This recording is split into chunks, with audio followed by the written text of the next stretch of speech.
These two eyes can only perceive that which is physical. The third eye is an inward-focused eye. Your lustfulness, your desiring nature never ever stood outside, it only stood inside. Lust means it creates a sense of incompleteness within you and a longing for something. When we say Shiva, the word Shiva has become synonymous with the third eye. The third eye, what it means is, these two eyes are to look outside. These two eyes are capable of showing you the physicality of the existence. These two eyes can only perceive that which is physical. The third eye is an inward-focused eye. It's not going to open up upon your forehead. The third eye is an inward-looking eye.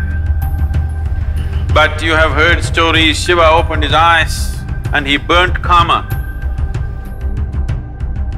In India, there is a god of love and lust called Kama. Kama means lust, which you don't like to face it head-on, so you make it love.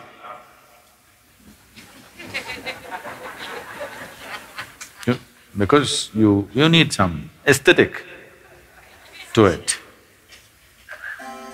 So, he hides behind a tree and shoots an arrow at Shiva's heart. Tuck, it hits him and Shiva gets a little disturbed. Then he sees it's Kama. That is, it's his own lust coming up. Then he opened up his third eye, a fiery eye, and burnt Kama. He was hiding behind the tree, but he was burnt into ashes.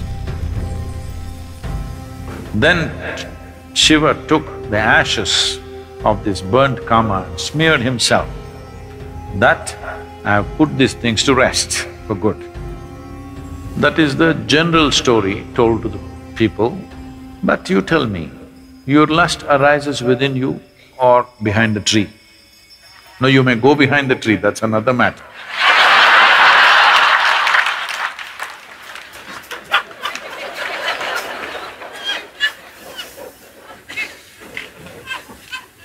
But where does it arise?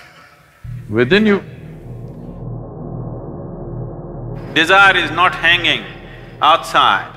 It is not because a beautiful woman or a beautiful man is sitting there, your desire comes. Because the desire, the Kama is within you.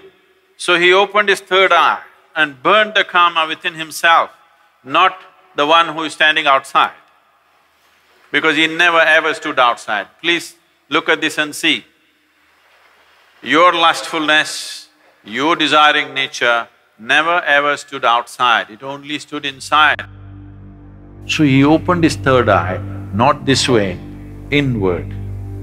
Then he saw this lustfulness, which essentially means that some aspects are built into you which makes you feel incomplete.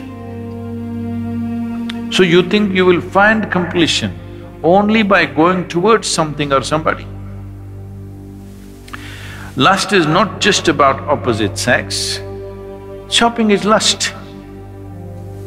Because you have to go towards something, only then life will be complete. Every desire is lust, because without that I cannot exist.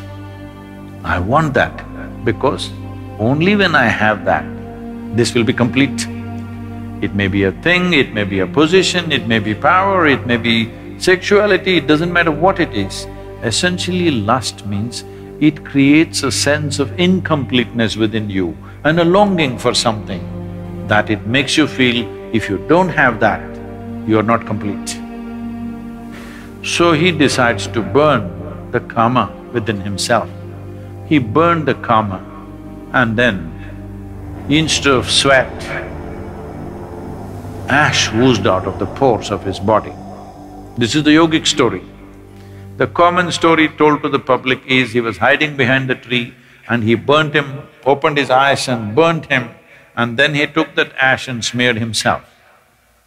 The yogic dimension of the story is, Kama arose within him, he opened his third eye, burnt him, and then ash slowly oozed out of his body, clearly showing him everything is laid to rest.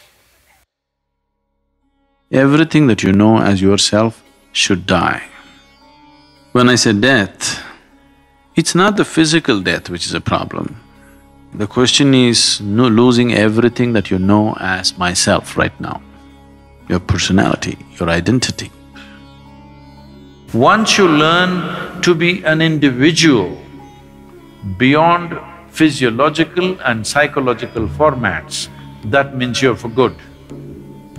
This is what living death means. So if you know how to be an individual still, without physiological and psychological format, you are a living death. If you are a living death, you are eternal in your existence. It is time that you become living death so that you live eternally.